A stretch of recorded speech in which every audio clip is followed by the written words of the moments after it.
We live in a world where the questions might be the same, but the answers have changed.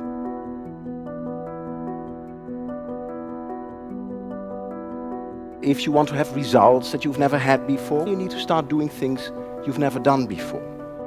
Is there a way that each of us can do impossible things to truly create dramatic results?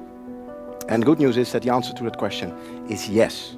And how you can use that to get everything you can out of everything you've got. When people, teams and organizations, whenever they hit a wall, they tend to do one of two things. They either do more of the same things, or they do less of the same things. But what you very seldom see is that they start to do different things instead. If you look at the data, approximately 3% of people are inclined to even do different things. And the remaining 97% continues to smash into the wall like some kind of crazy energy bunny on steroids. What is the purpose of thinking? Now, if you ask that question to a brain scientist, the brain scientist will say, well, the purpose of thinking is to stop thinking. Now, what does she mean by that?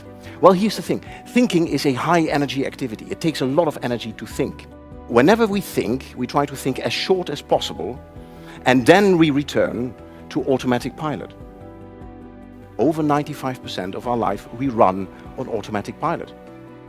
For example, if you've ever driven a car and then you realize, whoa, what did I do in the past half an hour? That's your brain on automatic pilot. Another example, many of you right now are listening to me on automatic pilot. Now here's the thing, if your brain is an automatic pilot, this leads to what the scientists call mental myopia, also known as tunnel vision. And if you have tunnel vision, that's a bit of a problem because it confuses people about their own performance. And this is the reason that many people go through life acting like a mediocre race car driver who sits in his car, looks in his rearview mirror, sees his competition and is so far behind that they think they are first.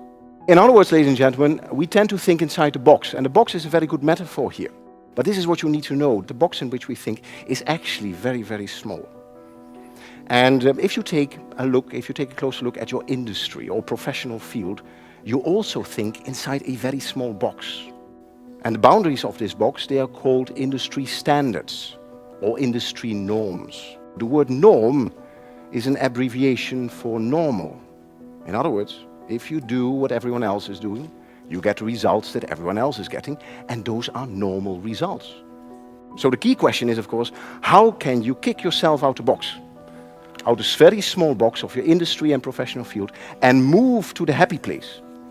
What we have found is that breakthrough innovation, extraordinary results happen when people decide to finally break the standards or the norms in their industry or professional field.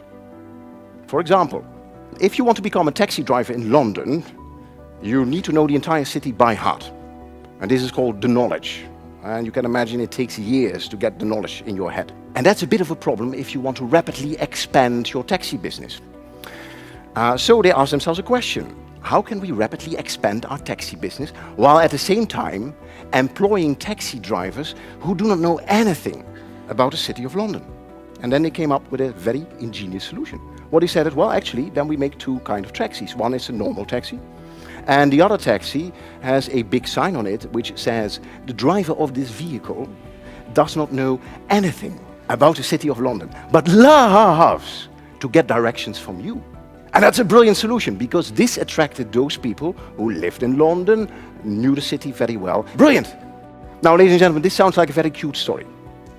But there's much more than meets the eye. Because what we have found is that breakthrough innovation, extraordinary results happen when people decide to finally break the standards or the norms in their industry or professional field. And you see that over and over again. For example, if you would have a furniture business and one day you would decide to no longer assemble furniture for your customers, probably you would end up with a company called IKEA. Another example, if you own a computer business and one day you would decide to no longer sell your computer using a physical store, probably you would end up with a company called Dell Computers. So, ladies and gentlemen, what it tells us, there is a method to the madness. And by understanding that the majority is always wrong when it comes to high performance, finally you have the opportunity to quit fixing things and move to massive innovation instead.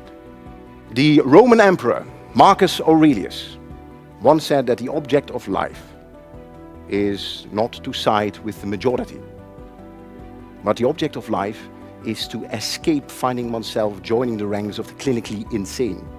If you do what everyone else is doing, you're not distinguishing yourself and you're probably stuck. And this is why the majority is always wrong. This is what we know. We know that 3% of people are able to achieve extraordinary results. And each of you can become part of those 3% by deciding as of today to break your industry standards and to break your industry norms. The alternative, of course, is that you become part of the 97% who in the end works for those 3%.